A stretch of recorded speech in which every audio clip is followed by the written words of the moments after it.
before you can make this investment, because it's an investment, this money is not money for beans or dodo.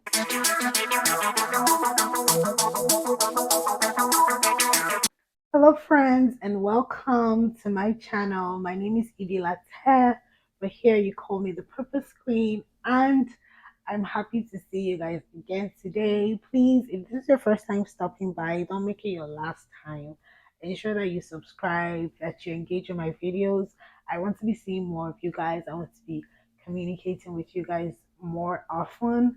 I post videos regularly, at least to the best of my knowledge. I post weekly and I post about immigration, travel tips, life in Canada as a new immigrant, all that stuff. My content is wholesome because I also have a business, so I share about my business, just generally what you want to see. So if you don't communicate with me, if you don't let me know, how would I know what to share? Please let me know.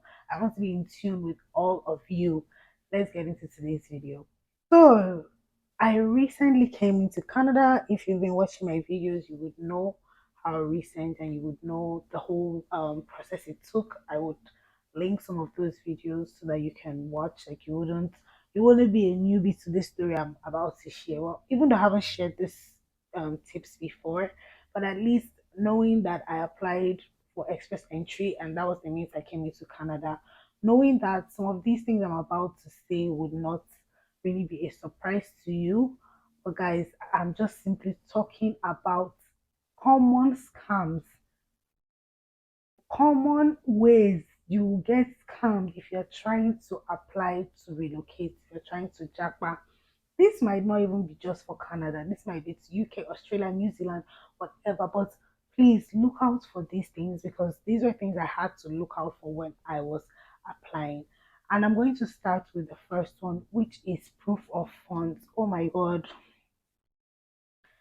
See, I think I'm a bit emotional making this video, so I don't know. I hope my sound and everything is in check because I didn't get scammed, thankfully, but I almost got scammed, and I'm sharing the story as this video goes on. But let me tell you, proof of funds is one very common way because basically people are looking for money, and I have a video about proof of funds, and because people feel like they can't raise the money themselves, they need help. Sometimes they go and borrow, can borrow maybe from like loan sharks or from sources they are not sure of. Please be careful because they might scam you in that process. um, there are people that they've been given fake documentation. They've been promised that okay, they put their money in someone's account, and after that they couldn't get it back. They've just been different ways. But please, when you are doing your proof of funds, ensure that it is from a credible source. If you can't raise the money because you don't have enough time, and so maybe you need the help of family or friends, be sure of what you are doing. Please be sure of the source you are getting that money from. I've shared some tips before, like I said in a previous video that I would link about ways that your proof of funds can be surefire. And sometimes people feel like it's by um it's by borrowing the money or something, or it might not even be, you might not even have that exact amount, but try as much as possible, try to get that exact amount. But even if you can, if you have the right supporting documents, it's better than getting scammed just because you want to jackpot. So number two, if you're using an agent, make sure you vet that agent. I'm telling you, there are people out there that this is their source of income.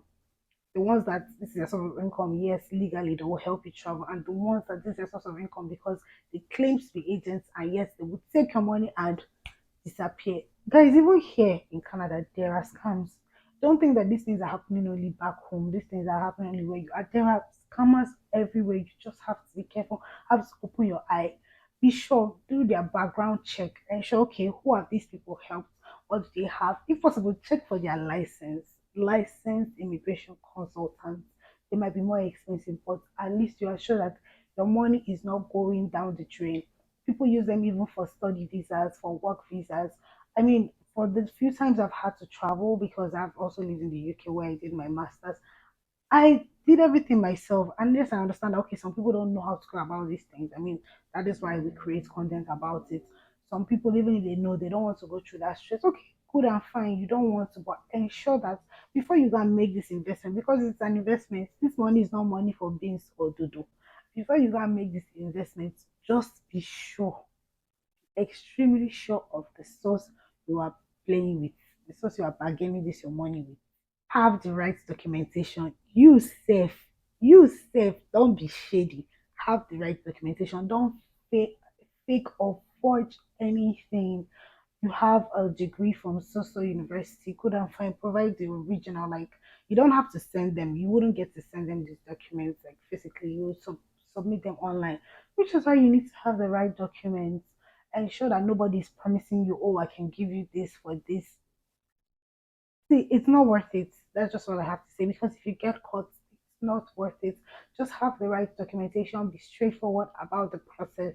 Yes, I understand that you want to go quickly, you want to have the highest scores, but it doesn't matter because it's a point-based system. The scores always drop. Like I said, I've given the story about how long it took me. I'll also link that video. All you have to do is to be patient. It will get to your turn. Know where to submit your documents. This was where I almost got scammed at this very point, and I feel like that's why I saved it to this moment. All right. So when I say nowhere to submit, because you look at it like, oh, I've done this, I've gathered all my documentation, I've submitted everything. Finally, the part where you actually need to submit your passport to get your visa, because every other thing has been electronic, right? This is the part where they will try to take advantage of you. Know where to submit if it is VFS, if it is TLS, because I know that Europe uses TLS. Whatever the case is, BLS, there's also BLS. Open your eyes and know what you need. So when I went to submit, first of all, when I went for my biometric, sorry about that because there might be like interference in the mic. Um, when I went to submit, when I went to do my biometrics at first, they said there was this. The people working there, they said there was this paper that I didn't have that I needed to print right there. And these people charged me. I can't remember what it was, a ridiculous amount, so just a piece of paper because I didn't know. Good and fine. I needed to sign it um and attach to my supporting documents for the biometrics. No problem. Time to submit my passport as well. You're supposed to go to the VFS. Guys, remember my story? Like, I did this in 2000. Actually, I did this part last year. I did my biometrics in 2021, but I submitted my passport for my visa last year because it was last year I moved. So it might actually still be the same case, but just in case it's not the same, then you can ignore. But if it is the same, please open your ears and listen. When you go to submit your passport, they will tell you that the IRCC will tell you like to take it to your embassy, which is the VFS. I mean, the one in Lagos, there's one in Abuja as well. But when you get there, they'll tell you you can't come in because of COVID or whatever, blah blah blah. You have to take it to UPS or DHL. I mean, you have to follow the process, right? Quite all right if that's what they tell you to do. But it is funny because it is from UPS that sends it to the VFS, and then the VFS processes it or whatever they do, whatever from that point. It is so funny because the UPS I submitted was literally just next to the VFS, but I mean, you have to follow the process, right? Good and fine. So I went there. I went with that paper because, like I said, this time I was really hard it. I did everything. I paid the money, and I paid for return as well. So like when the passport is sent back, it's brought to me directly to my doorstep, which is fine. It actually didn't cost much. But few days after I had submitted, I got an email, and I promise you, the email I used to make this is that this whole express entry process is a unique email, and I know why I did that. I needed all my information coming in unidirectional. I didn't want any stories, and I received an email telling me that, oh, you need to pay this amount. I was scared and I almost believed, but at the same time, it was a Nigerian name and account number. I mean, I don't want to cast anybody or anything or make it look like this somebody within the VFS or within UPS. I don't know where the person came from that has that tried to compromise the system. I'm not actually like this is not me calling anybody out. This is just me sharing my story and telling people like what happened to me. I still have proof just in case anybody wants to say, oh, this is not what happened. But I still have proof, of the whole thing. So yes, I got that email saying send some money to, but it's not that way. You've paid for everything when you paid your processing fee. Um, That is all that needs to be paid for. That is all that needs to be for. Nobody needs to tell you to pay anything extra. Any other money you are paying is to the courier, like I said, UPS or DHL, for them to take your passport and for them to bring it back. Any extra money, they said this person that sent this email said, if I don't send this money, they won't process my visa. And I'm like, are you even the ones processing this visa? This visa is processed by IRCC. So what are we saying? I mean, it was really weird. I even called the number and the person was sounding, nifty, and he just like quickly cut the call on me, like he just quickly hung up on me. So I just knew that okay, there's foul play here. But at the same time, I was really praying. Don't forget to back up all of these with prayers. I will always say that because sometimes there are just some things at play. But anyway, like I said, this is not me saying that this process is not credible. Look at it, like it has worked for so many people. I'm here, I'm a testimony. It's a clear and straightforward process, but still you have to look out for these things.